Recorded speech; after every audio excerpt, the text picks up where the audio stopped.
Hello मेरे प्यारे बच्चों, जैसा कि आपको पता है कि आपका एग्ज़ाम 2 फरवरी से स्टार्ट है ना। क्लास ट्वेल्थ का एग्ज़ाम 2 फरवरी से स्टार्ट है। तो इसीलिए आपके सामने हम लेके आए केमिस्ट्री का पेपर। आपको केमिस्ट्री का पेपर यहाँ सॉल्व करवाएंगे। केमिस्ट्री का पेपर यहाँ आपको सॉल्व करवाएंगे उस और आपको बताएंगे भी कि इस पेपर को आप कैसे डाउनलोड करें, कहाँ जाके डाउनलोड करें। ठीक ना। तो बने रहिएगा हमारे साथ इस वीडियो के लास्ट तक। और जो भी बच्चे अभी तक इस वीडियो को लाइक नहीं किए तो लाइक कर दीजिएगा और इस चैनल को सब्सक्राइब जरूर कर दीजिएगा, क्योंकि है ना, क्योंकि आपको सब्सक्राइब करने पे बहुत सारे यहाँ पे इम्पॉर्टेंट नोटिस और है ना नोटिफिकेशन मिलते रहेगा एग्जाम से रिलेटेड, है ना। और अपने दोस्तों के पास शेयर भी कर दीजिएगा, क्योंकि है ना उनको भी आपको फ़ायदा हो, उनको भी फ़ायदा हो, कुछ हमें भी फ़ायदा हो।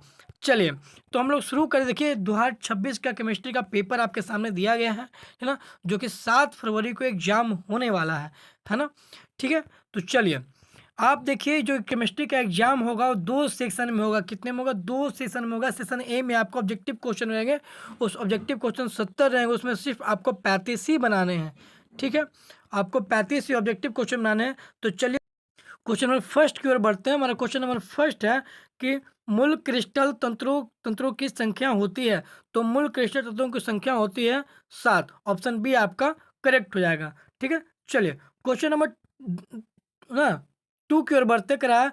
घनाकार संरचना में पिंड केंद्रित परमाणु की समन्वय संख्या होती है। तो इसकी संख्या कितनी होती है बाबू? तो इसकी संख्या 8 होती है। ऑप्शन सी आपका करेक्ट हो जाएगा। ठीक है, वहीं आप देखिए क्वेश्चन नंबर 3 में। तो क्वेश्चन नंबर 3 कहता है घनाकार क्रिस्टल में ब्रेस जालकों की संख्या होती है। तो इसकी संख्या होती है 3। कितनी होती है? इसकी संख्या 3 होती है। ठीक है, चलिए क्वेश्चन नंबर 4 की ओर बढ़ते हैं। क्वेश्चन नंबर 4 हमारा है सदृश परमाणु वाले एक फलक केंद्रित घनाकार इकाई सेल चतुष्फलक रिक्तियों की संख्या होती है। कितनी होती है? तो होती है 8। ऑप्शन ए आपका करेक्ट हो जाएगा। ठीक है, चलिए क्वेश्चन नंबर 5 की ओर बढ़ते। क्वेश्चन नंबर 5 हमारा कह रहा है निम्नलिखित में से किसका हिमांक अवनम है ना अवनमन अधिकतम होगा। तो इसका आंसर हो जाएगा ऑप्शन ए K2SO4। ठीक है, चलिए क्वेश्चन नंबर 6 के बढ़ते क्रम निम्नलिखित में से कौन विलयन अनुसंख्य गुणधर्म का उदाहरण है। तो इसका करेक्ट आंसर हो जाएगा ऑप्शन सी क्वथनांक उन्नयन। क्या हो जाएगा? क्वथनांक उन्नयन इसका करेक्ट आंसर हो जाएगा।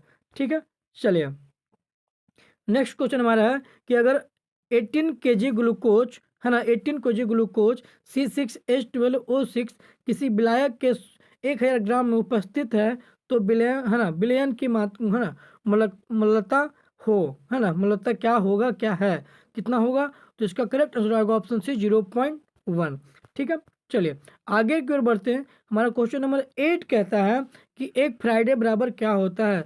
तो एक फ्राइडे बराबर 96,500 कूलम्ब होता है। ठीक है ना, ऑप्शन डी आपका करेक्ट हो जाएगा। वहीं क्वेश्चन नंबर 9 देखिए, कह रहा है जलीय घोल में एक अणु K4FeCN6 के द्वारा कितने आयन प्राप्त होते हैं। तो इसका करेक्ट आंसर हो जाएगा है ना 5। ऑप्शन बी आपका सही जवाब हो जाएगा। ठीक है, चलिए क्वेश्चन नंबर 10 की ओर बढ़ते हैं। क्वेश्चन नंबर 10 हमारा कहता है ना कि 0.1 NCH3COOH घोल का है ना तुल्यांकी चालकत्व 25 डिग्री सेल्सियस प्लस 80 वेम अनंत तनुता पर 400 है ना ओम माइनस 1 ना ohm power -1 centimetre square equivalent power -1 है। तो CH3COOH का विखंडन का अंश है। इसका सही जवाब हो जाएगा ऑप्शन डी 0.5।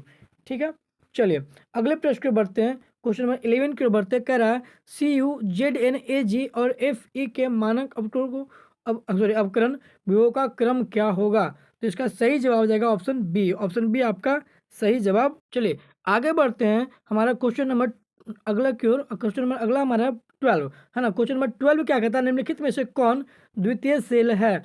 तो द्वितीय सेल कौन जाएगा बाबू? आपका option B lead storage battery आपका द्वितीय सेल होगा। ठीक है ना, चलिए क्वेश्चन नंबर 13 की ओर बढ़ते हैं। क्वेश्चन नंबर 13 हमारा कहता है कि ए बी और सी तत्वों का मानक अपचयन है ना अपचयन विभव का मान क्रमशः 0.68 वोल्ट है ना -2.5 और -0.50 वोल्ट है। तो इसकी अपचयन शक्ति का क्रम है क्या हो जाएगा, तो इसका करेक्ट हो जाएगा option D, sorry option D, हाँ बी सी ए है ना, ऑप्शन डी आपका करेक्ट हो जाएगा। ठीक है, क्वेश्चन नंबर 14 को बढ़ते हैं, किस कोटि की अभिक्रिया के लिए अभिक्रिया के वेग एवं है ना स्थिरांक की इकाई समान होती है, तो इसका सही जवाब हो जाएगा शून्य, इसका सही जवाब हो जाएगा शून्य हो जाएगा, है ना। और जो भी अभी तक वीडियो को लाइक नहीं की प्लीज़ लाइक कर दीजिएगा, आप लोग बहुत मेहनत हम कर रहे हैं ना, और इस चैनल को सब्सक्राइब भी कर दीजिएगा और अपने दोस्तों के पास शेयर कर दीजिएगा, ठीक है ना, ताकि उनको फायदे कुछ हो और उन्हें भी फायदा हो सके, है ना। और आपके लिए हम यहाँ पे क्वेश्चन से है ना एग्जाम से रिलेटेड क्वेश्चन लेके आते हैं, बहुत अच्छी पढ़ाई की है कराई जाती है, तैयारी कराई जाती है ना पालो स्टडी पे, जिसको प्लीज़ सब्सक्राइब कर दीजिएगा और इस वीडियो को लाइक एंड सब्सक्राइब जरूर कर, लाइक एंड शेयर जरूर कर दीजिएगा। ठीक है, चलिए आगे बढ़ते हैं हम लोग, है ना। और इस वीडियो को एंड तक बने रहिएगा, क्योंकि इस वीडियो के एंड में आपको डाउनलोड करने के लिए बताएंगे कि सभी क्वेश्चन को, है ना, जो कोई क्वेश्चन पेपर है उनको डाउनलोड कहाँ से हम लोग करें। ठीक है, चलिए क्वेश्चन नंबर, है ना, 15 की ओर बढ़ते हैं। कह रहा है क्वेश्चन नंबर 15 में क्या है ना, प्रथम कोटि की अभिक्रिया वेग स्थिरांक की इकाई होती है, तो इसका सही जवाब क्या हो जाएगा, है ना, इसका सही जवाब हो जाएगा ऑप्शन बी, समय माइनस समय का पावर -1, है ना। चलिए अगला क्वेश्चन है कि अभिक्रिया ए बी के लिए अभिक्रिया के वेग का निरूपण, है ना, निम्नलिखित में से किसके द्वारा होता है, तो इसका सही जवाब हो जाएगा ऑप्शन सी, है ना, -d ampere A by D T. ठीक है, चलिए आगे बढ़िए क्वेश्चन नंबर 17 की ओर। निम्नलिखित में से कौन सा कारक अभिक्रिया के दर को प्रभावित करता है, तो इसका सही जवाब हो जाएगा ऑप्शन डी, इनमें से सभी, है ना, ताप दाब और सांद्रव आपका सब करता है, प्रभावित करता है। ठीक है, चलिए क्वेश्चन नंबर 18 की ओर देखते हैं। करा एंजाइम है एक, तो एंजाइम क्या है, तो एंजाइम जो आपका बाबू वो क्या है, प्रोटीन है, एंजाइम क्या है, प्रोटीन है। ठीक है ना, ऑप्शन सी आपका करेक्ट हो जाएगा। क्वेश्चन नंबर 19 कह रहा है निम्नलिखित में से कौन, है ना, टिंडल प्रभाव प्रदर्शित करता है, तो इसका करेक्ट हो जाएगा ऑप्शन सी, सोल। ठीक है, चलिए अगला प्रश्न हमारे पास है कि दूध, है ना, निम्नलिखित में से किसका उदाहरण है, तो दूध जो है ना बाबू वो आपका पायस का उदाहरण है, ऑप्शन ए आपका सही जवाब हो जाएगा। चलिए क्वेश्चन नंबर 21 कहता है कि भौतिक अधिशोषण में लगभग कितनी ऊर्जा उत्सर्जित होती है ना, जिसका सही जवाब हो जाएगा ऑप्शन ए, 20 से 40 के, है ना, के जे मोल पर मोल, है ना। चलिए क्वेश्चन नंबर 22 की ओर बढ़ते, क्वेश्चन नंबर 22 में कह रहा फॉस्फोरस, है ना, पेंटोसाइड है एक अच्छा, तो क्या है बाबू, ए है ऑप्शन बी, इसका सही जवाब हो जाएगा ऑप्शन बी, अवशोषक। ठीक है, चलिए क्वेश्चन नंबर 23 हमारा कह रहा है कि हेमेटाइट से लोहा प्राप्त करने में चूना पत्थर का उपयोग किस रूप में किया जाता है, तो इसका सही जवाब हो जाएगा आपके पास ऑप्शन ए, द्रवक। ठीक है, चलिए आगे बढ़ते हैं क्वेश्चन नंबर 24 की ओर। क्वेश्चन नंबर 24 कहता है निम्नलिखित में से कौन धातु साइनाइड विधि द्वारा प्राप्त किए जाते हैं, तो किसके द्वारा प्राप्त किए जाते हैं, तो प्राप्त किए जाते हैं हमारे सिल्वर के द्वारा, ऑप्शन सी आपका सही जवाब हो जाएगा। ठीक है ना। गैलेना निम्नलिखित में से किस धातु का अयस्क है, तो गैलेना जो है ना बाबू वो आपका किसका अयस्क है, तो अयस्क है ना, पीबी लीड का, है ना प्लम्बियस जिसको हम लोग लीड बोलते हैं, पीबी, है ना, सीसा जिसको हिंदी में बोलते हैं आप लोग। ठीक है, चलिए क्वेश्चन नंबर 26 के बढ़ते हैं। करा सल्फाइड अयस्कों का रंग का सांद्रण किया जाता है, किस, हाँ, सल्फाइड अयस्कों का सांद्रण किया जाता है, तो इसका सही जवाब हो जाएगा ऑप्शन ए, फेन, हाँ, उत्प्लावन विधि द्वारा। ठीक है, चलिए क्वेश्चन नंबर 27 कह रहा है कि क्लोरीन अमोनिया अधिकता से अभिक्रिया करके बनाता है, तो ये बनाता है आपका, है ना, N2+NH4Cl, है ना, ऑप्शन सी आपका सही जवाब हो जाएगा। ठीक है, चलिए क्वेश्चन नंबर 28 क्या कह रहा है कि निम्न में से किस में, है ना, पी पाई माइनस डी पाई बंधन है, तो इसका सही जवाब क्या हो जाएगा ऑप्शन डी, SO3, है ना, SO3 और 2-। ठीक है, चलिए 29 क्वेश्चन नंबर कह रहा है कि वर्ग 16 के तत्व का कहा जाता है, वर्ग 16 के तत्व को क्या कहा जाता है, तो वर्ग 16 के तत्व को कहा जाता है आपका, है ना, चलकोजन, क्या कहा जाता है, चलकोजन, ऑप्शन बी आपका करेक्ट हो जाएगा। ठीक है ना। वहीं आप क्वेश्चन नंबर 30 देखिए, प्रथम संक्रमण श्रेणी में उच्चतम ऑक्सीजन अवस्था प्रदर्शित करने वाले तत्व हैं कौन हो जाएंगे? ऑप्शन डी Mn है ना, ऑप्शन डी हो जाएंगे सही जवाब, ऑप्शन डी आपका सही जवाब हो जाएंगे Mn है ना। चलिए मैग्नीशियम, ठीक है। क्वेश्चन नंबर 31 कहता है निम्नलिखित में से किस तत्व में 4F ऊर्जा स्तर क्रमिक रूप से भरता है? तो 31 का सही जवाब हो जाएगा ऑप्शन ए लैंथेनाइट, क्या हो जाएगा? लैंथेनाइड, ठीक ना। वहीं क्वेश्चन नंबर 32 की ओर देखते करा K3CrC2O4 का होल 3 में Cr की है ना समवन संख्या है, तो इसकी संगमन संख्या 6 से ऑप्शन डी आपका करेक्ट हो जाएगा, ठीक है। चलिए अगला प्रश्न है कि निम्नलिखित में कौन अनुचुंबकीय है? तो अनुचुंबकीय आपका कौन हो जाएगा? है ना NiCl4 का पावर -2, ऑप्शन सी आपका सही जवाब हो जाएगा, ठीक है। चलिए क्वेश्चन नंबर 34 के बढ़ते हैं निम्नलिखित में से कौन ऑक्सीकारक एवं अवकारक दोनों की तरह व्यवहार करता है? तो इसका सही जवाब हो जाएगा SO2, ऑप्शन सी आपका सही है, ठीक है। चलिए क्वेश्चन नंबर 35 देखते हैं निम्नलिखित में कौन रंगीन होता है? तो कौन रंगीन होता है बाबू? तो ऑप्शन बी NO2 आपका रंगहीन होता है ना।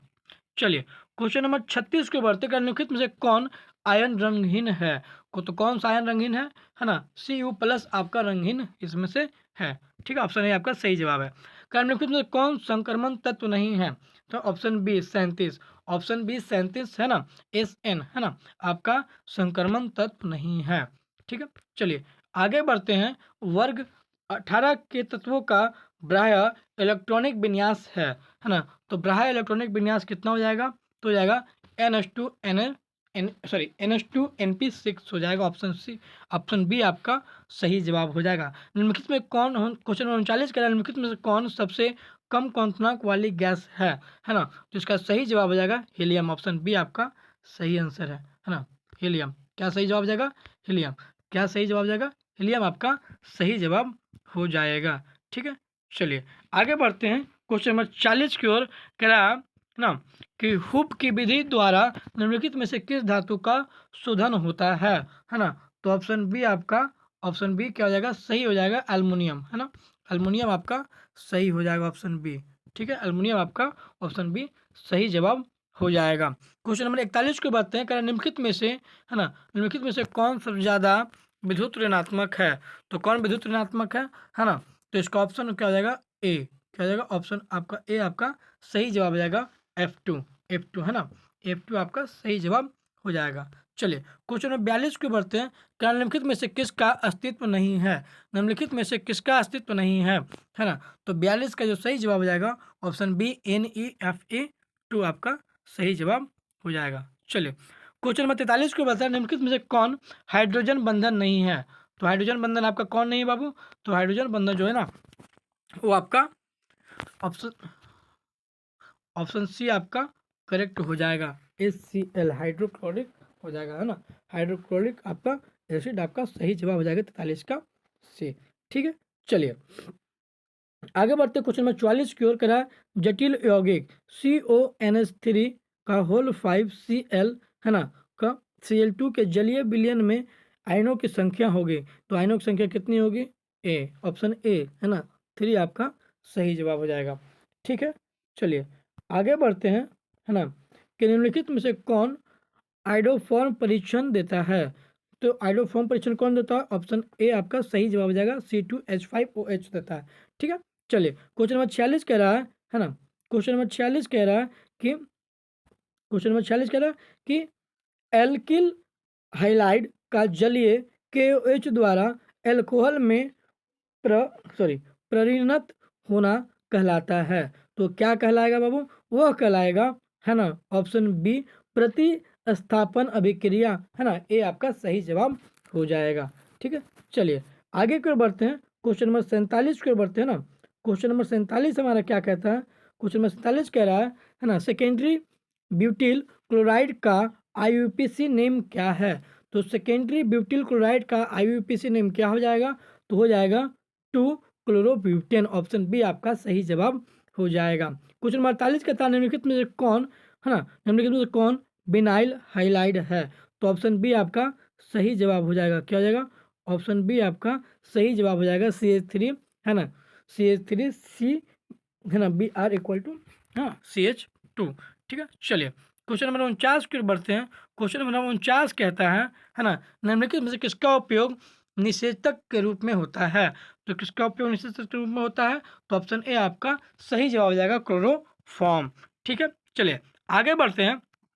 क्वेश्चन नंबर 50 की ओर कह रहा है C2H5OH CH3OCH3 है, वो क्या है बाबू? तो उसका सही जवाब हो जाएगा है ना, क्रियाशील श्याम वावी, ऑप्शन बी आपका सही आंसर है।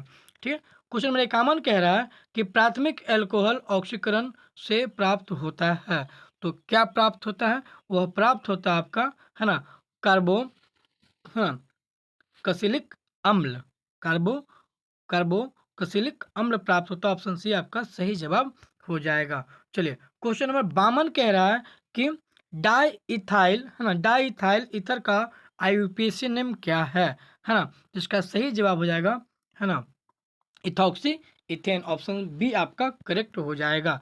चलिए क्वेश्चन नंबर 53 कहता है प्रणाली आईयूपीसी प्रणाली में एसीटोन का नाम क्या है? क्या कह रहा है कि आईयूपीएसी प्रणाली में एसीटोन का नाम क्या है? तो उसका सही जवाब हो जाएगा प्रोपेनोन। क्या हो जाएगा? प्रोपेनोन आपका सही जवाब हो जाएगा। चलिए आगे बढ़ते हैं। देखिए क्वेश्चन नंबर 54 जो कहता है, क्या कह रहा है? क्वेश्चन नंबर 54 में फॉर्मे फॉर्मेल्डिहाइड को NaOH विलयन के साथ गर्म करने पर निम्नलिखित में से कौन सा प्राप्त होगा, है ना? तो क्या प्राप्त होगा? ये प्राप्त होगा आपका मीथेल अल्कोहल और सोडियम फॉर्मेट, ऑप्शन डी आपका सही जवाब होगा। चलिए क्वेश्चन नंबर 55 की ओर बढ़ते हैं। क्वेश्चन नंबर 55 कह रहा है अभिक्रिया CH3COCH3 प्लस HCN है ना, बनता क्या है? CH3 है ना, CH3 CCH3 है ना, ON और CN दिया हुआ है, देखिए बना के दिया हुआ है। ठीक है, तो इसका 55 का आपका सही जवाब हो जाएगा आपका ऑप्शन सी, नाभिकीय स्नेही योग। ठीक है ना, चलिए क्वेश्चन नंबर 26 के बढ़ते करा कार्बो है ना, कार्बोक्सिलिक अम्लों का क्रियाशील मूलक है ना, तो 56 का सी आपका हो जाएगा है ना, COH आपका सही हो जाएगा। ठीक है ना, ये फंक्शनल ग्रुप आपका सही हो जाएगा। ठीक है, चलिए क्वेश्चन नंबर 57 के बढ़ते हैं। करा CH3CN के जल अपघटन से निम्नलिखित कौन प्राप्त होता है ना, तो इसका सही जवाब हो जाएगा ऑप्शन सी, CH3COOH। ठीक है, चलिए क्वेश्चन नंबर 58 कह रहा है कि C3H9N के द्वारा निम्नलिखित में से किसे व्यक्त किया जाता है ना, किसे व्यक्त किया जाता है? तो इसका सही जवाब हो जाएगा है ना, इनमें से सभी, ऑप्शन डी आपका सही जवाब हो जाएगा। प्राइमरी एमीन है ना, टर्सरी एमीन, सेकेंडरी एमीन, सभी आपका सही जवाब हो जाएगा। ठीक है, चलिए ऑप्शन डी आपका सही था। क्वेश्चन नंबर 59 कह रहा है एनिलीन की अभिक्रिया सधूम सल्फ्यूरिक अम्ल के साथ कराने पर निम्नलिखित में कौन बनता है? तो कौन बनता है? तो आपका ऑप्शन बी आपका सही जवाब हो जाएगा, सल्फेनिक अम्ल बनता है। चलिए क्वेश्चन नंबर 60 के बढ़ते हैं। क्वेश्चन नंबर 60 कहता है कि प्राइमरी एमीन की क्लोरोफॉर्म तथा एथेनॉलिक केओज के साथ अभिक्रिया कहलाती है, तो इसका सही जवाब क्या हो जाएगा? ऑप्शन ए इसका सही जवाब हो जाएगा, कार्बनिक एमीन अभिक्रिया। ठीक है, चलिए क्वेश्चन नंबर 61 के बढ़ते हैं। सुक्रोज का जल अपघटन कहलाता है, तो सुक्रोज का जल अपघटन कहलाएगा है ना, है ना, इनवर्सन, आपका डी आपका सही जवाब हो जाएगा। चलिए क्वेश्चन नंबर 62 कह रहा है कि एमिनो अम्ल में पाए जाने वाला क्रियाशील समूह है, तो इसका सही जवाब हो जाएगा ऑप्शन डी है ना, ए तथा बी दोनों है ना, मतलब NH2 समूह और COS समूह दोनों आपका सही जवाब हो जाएगा। क्वेश्चन नंबर 63 की ओर बढ़ते हैं। रतौंधी किसकी कमी से होता है? तो रतौंधी जो होता है ना बाबू, वो आपका विटामिन ए की कमी से होता है, ऑप्शन बी आपका सही जवाब हो जाएगा। वहीं क्वेश्चन नंबर 64 की ओर बढ़ते हैं। क्वेश्चन नंबर 64 कहता है निम्नलिखित में से कौन साधारणतः शरीर द्वारा नहीं बनाए जाते हैं, है ना, तो इसका सही जवाब हो जाएगा ऑप्शन बी है ना, ऑप्शन बी आपका सही जवाब होगा विटामिन। ठीक है, चलिए क्वेश्चन नंबर 65 कहता है निम्नलिखित में से कौन बृहत अणु नहीं है ना, तो इसका सही जवाब हो जाएगा पॉलिम है ना, पॉल्मिटेट आपका सही जवाब हो जाएगा। चलिए 66 कह रहा पहला औद्योगिक संश्लेषित रबर है, इसका सही जवाब हो जाएगा ए मिथिल है ना, मेथिल रबर। ठीक है, चलिए क्वेश्चन नंबर 67 की बढ़ते हैं। क्वेश्चन नंबर 67 कहता है कि ऑनलाइन निम्नलिखित में से किसके बहुलक है ना, तो इसका सही जवाब हो जाएगा आपका बी है ना, एक है ना, एक्रिनोला हाँ, एक्रिनो नाइट्राइल का है ना, एक्रिनो एक्रिलोनाइट्राइल का है। चलिए क्वेश्चन नंबर 68 की ओर बढ़ते हैं। कह रहा है आरएनए में मौजूद प्यूरिन बेस है, तो इसका सही जवाब हो जाएगा ऑप्शन डी आपका, है ना, यूरासिल। ठीक है, चलिए क्वेश्चन नंबर 59 की ओर बढ़ते हैं। क्वेश्चन नंबर 59 है ना, न्यूक्लिक अम्लों में निम्नलिखित में कौन सा सही क्रम है, तो इसका सही जवाब हो जाएगा ऑप्शन डी। ऑप्शन डी आपका सही जवाब हो जाएगा, भस्म शर्करा फॉस्फेट आपका सही जवाब हो जाएगा। चलिए क्वेश्चन नंबर 70 कहता है निम्नलिखित में से कौन कार्बोहाइड्रेट वनस्पति कोशिका का आवश्यक अपघटक है, तो इसका सही जवाब हो जाएगा ऑप्शन बी, है ना, सेलुलोज। चलिए तो पूरा ऑब्जेक्टिव आपको हम बता चुके हैं, है ना। अगर आप इसका सब्जेक्टिव चाहिए और इस अगर पूरा ही क्वेश्चन चाहिए, देखिए इसका सब्जेक्टिव भी इधर खंड बी में, है ना, खंड बी की अगर बात करते हैं सेक्शन बी में, तो आपको ऑब्जेक्टिव देखने को मिल रहा है ना। ए अगर है ना सब्जेक्टिव देखने को मिला, सब्जेक्टिव अगर आपको है ना चाहिए, एक पूरा क्वेश्चन पेपर चाहिए, तो इसको इस क्वेश्चन पेपर को हम कैसे डाउनलोड करें ये आपको हम बता रहे हैं। उसके लिए क्या करना है, सबसे पहले अपने मोबाइल में क्या करना है, अपने मोबाइल में आप कर लीजिएगा, है ना, अपने मोबाइल में गूगल डैशबोर्ड, है ना, गूगल को खोल लीजिएगा, अपने मोबाइल में गूगल को खोल लीजिएगा और गूगल में सर्च करना है notifykaro.com। क्या सर्च करना है, नोटिफाई एक साथ लिखना है, नोटिफाई करो, है ना, .com, नोटिफाई करो, है ना, notifykaro.com एक साथ लिखना है, इसको सर्च कर लेना है। जैसे इसको सर्च करिएगा तो आपको यहाँ देखिएगा कि मैथ के लिए क्वेश्चन मिल रहा है, बायो के लिए क्वेश्चन मिल रहा है ना। और अगर आपको सभी विषय का ओरिजिनल पेपर चाहिए 2026 के लिए, है ना, तो उसके लिए क्या करना है कि इसमें एक लिंक दिया हुआ ना, रीड मोर पे क्लिक करना है। जैसे रीड मोर पे क्लिक करेंगे और नीचे आएंगे तो आपको देखिएगा कि आपको, है ना, हर एक सब्जेक्ट के लिए, फिजिक्स के लिए, केमिस्ट्री के लिए, बायो के लिए, इंग्लिश के लिए, सब हिंदी के लिए और भी बहुत सारे सब्जेक्ट के लिए यहाँ पे आपको क्वेश्चन उपलब्ध करवाए गए हैं। ठीक है, तो अगर हमारा वीडियो आपको अच्छा लगा होगा तो हमारे प्लीज़ इस चैनल को सब्सक्राइब कर दीजिएगा एंड वीडियो को लाइक कर दीजिएगा और अपने दोस्तों के पास भी शेयर कर दीजिएगा, है ना, ताकि आपको नया नया अपडेट और नया नया क्वेश्चन यहाँ पे मिलता रहेगा, है ना। और यहाँ पे बहुत अच्छे तरीके से हम लोग बाल स्टडी पे बहुत अच्छे तरीके से, है ना, पढ़ाई करवाए जाते हैं। आपको मैट्रिक और इंटर का पढ़ाई करवाया जाता है। ठीक है, तो मिलते हैं हम लोग नेक्स्ट वीडियो में, तब तक के लिए जय हिंद।